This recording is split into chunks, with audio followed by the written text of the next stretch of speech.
আইসিটিতে যাদেরকে যাদেরকে ধরা হয়েছে, আমার মনে হয় এই রাষ্ট্রের যে আইন কর্মকর্তারা তারা সেই সময় ছিলেন, অ্যাডিশনাল অ্যাটর্নি জেনারেল যে দুইজন ছিলেন এবং এই অ্যাটর্নি জেনারেল, এই তিনজনেরই ফাঁসি হওয়া উচিত। আমিনুদ্দিন তার মধ্যে অন্যতম, সেদিন আমিনুদ্দিনের ফাঁসি হওয়া উচিত। শিরিন শারমিনের মুক্তির মধ্যে দিয়ে আরেকজন চিন্ময় একটা মামলায় জামিন হয়েছে। এই দুইটা জামিন দিয়ে সরকার একটা মেসেজ দিয়েছে।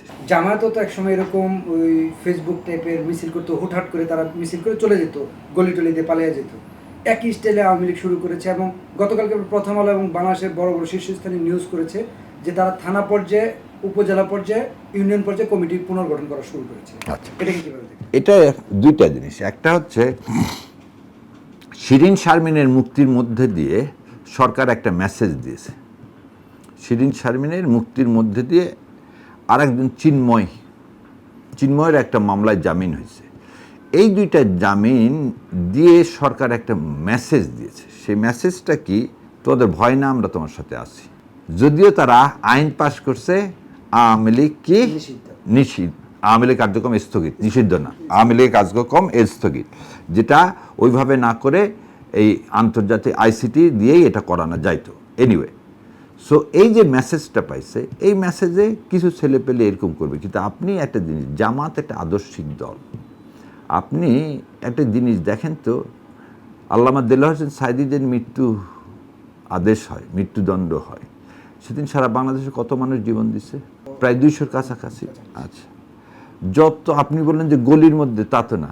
আপনি দেখছেন যে যখন অধ্যাপক গোলাম আজম সাহেব মৃত্যুবরণ করলেন, তার জানাজায় কত লোক হয়েছিল? তাহলে গলির মধ্যে দল কিন্তু জামাত ইসলাম না। তাহলে জামাত ইসলাম এই গলি থেকে ঢুকলো আর বের হলো তা কিন্তু না।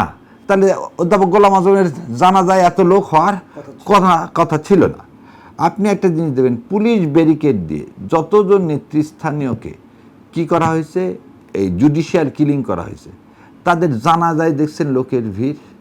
তাদের পরিবাররা কি ওই গলির সামনে দিয়ে করছে? না। বরং হাসিনা যেদিন পালিয়ে যায়, সেদিন সারা বাংলাদেশে বা আজ পর্যন্ত কোথাও দেখছেন কোনো নেতারা, সবাই তো টাকা পয়সা নিয়ে যে কলকাতায় তারা মৌজ মাস্তি করতেছে, দুবাইতে ঘুরে বেড়াচ্ছে, আর আমার এই ভাইরা, এদেশের এই সন্তানরা, তারা বুঝতেছে না যে এদেশের স্বাধীনতা সার্বভৌমত্ব তার নেত্রী ইন্ডিয়ার হাতে তুলে দিয়েছিল দেশ আগে। সেই জন্য বলবো যে জামাতে ইসলামের সেই সময় সমস্ত প্রেক্ষাপট যদি দেখেন, কোন দিন মিছিল হয়নি, বড় মিছিল হয়নি। যেদিন আপনি চিন্তা করেন, আব্দুর রাজ্জাক সাহেব কি যায়নি কোর্টে? তাকে জোর করে আপনি দেশ থেকে বের করে দেননি। আওয়ামী লীগের কাকে দিচ্ছেন? এবং আওয়ামী লীগের সবাই যারা কালো টাকার অধিকারী, তারা তো ওই ভয়ে আসে না। আওয়ামী লীগের অ্যাটর্নি জেনারেল থেকে শুরু করে যারা সেই সময় অগাধ অবৈধ টাকা কামাই করছে, এই ধরে নেন এই বেক্সিমকো লয়ার, তার টাকার কোনো নেই, সে টাকার উপর ভেসে যাচ্ছে। তো সে পালাবে না, তো পালাবে কে? সাবেক অ্যাটর্নি জেনারেল আপনার হচ্ছে আমাদের সিনিয়র লয়ার আমিন ভাই, উনি প্রচুর টাকা কামাই করে ফেলে দিচ্ছেন। উনি এদেশে আসবেন কেন?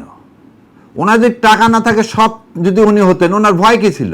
আওয়ামী লীগের অন্যান্য লয়ার আসেনি কোর্টে, উনি আসেননি কেন? কারণ উনি সৎ না, এবং উনি জানেন উনি কি কীর্তি করছেন।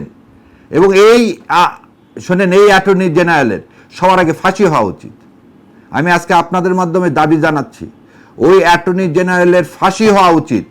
কারণ কি, আমরা যখন পুলিশের হাতে, পুলিশ কোডে আসে, পুলিশ কোনোদিন মরণাস্ত্র ব্যবহার করতে পারবে না।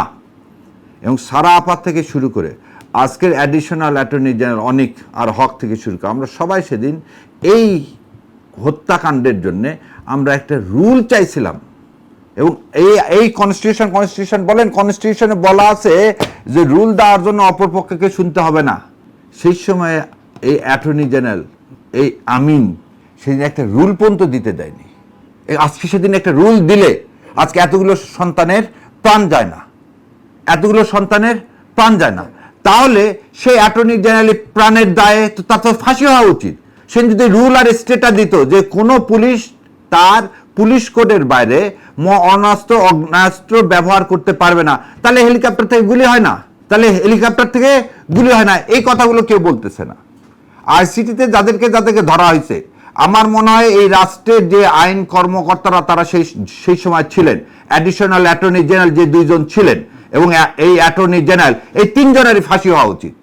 কারণ এরা রাষ্ট্রীয়ভাবে এই জুডিশিয়ারিকে একটা উইপেন ভাবে ইউজ করে আজকে আমাদের সেদিন এই সোনার বাংলাকে তছনছ করে দিছে।